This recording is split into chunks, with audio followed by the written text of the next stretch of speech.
Okay, one interesting feature of Nudan is how it deals with menopause. Because of course, if you there's so much importance given to the menstrual cycle. What do women do if they starting to practice when their menstrual cycle has already ended? So when they are already menopausal. This is discussed very specifically in Nudan texts.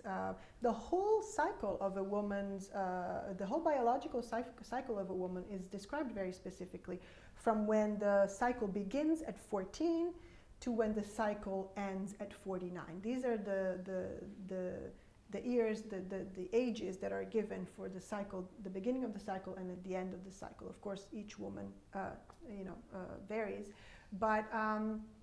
So for the women who approach Nudan after 49, therefore after their menstruation has already naturally been eliminated, it's actually much more difficult for them to progress.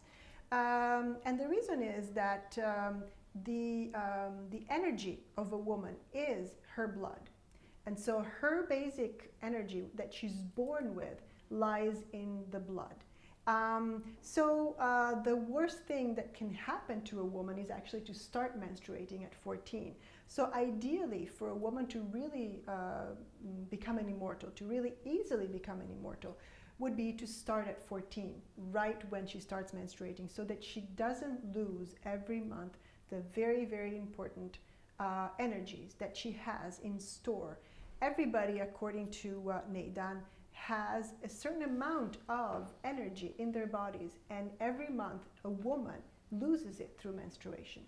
So the idea is to retrieve that, to not lose that energy, is to transform that energy. So if you start at 14, it's very easy for you to transform that energy and to keep it inside of you rather than losing it through menstruation. Now, what do you do when you have lost it all at 49? The instruction is to practice Nudan techniques, and in order to make it come back. So a woman at 49 who has become menopausal should practice these texts, the techniques that are discussed in these texts, and should make her menses come back. And from there, then she should start refining it again and making it, transforming it into chi.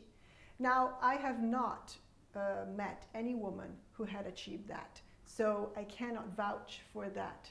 I cannot say that it is possible to make it happen. I cannot say that anybody has done it or ever done it in my small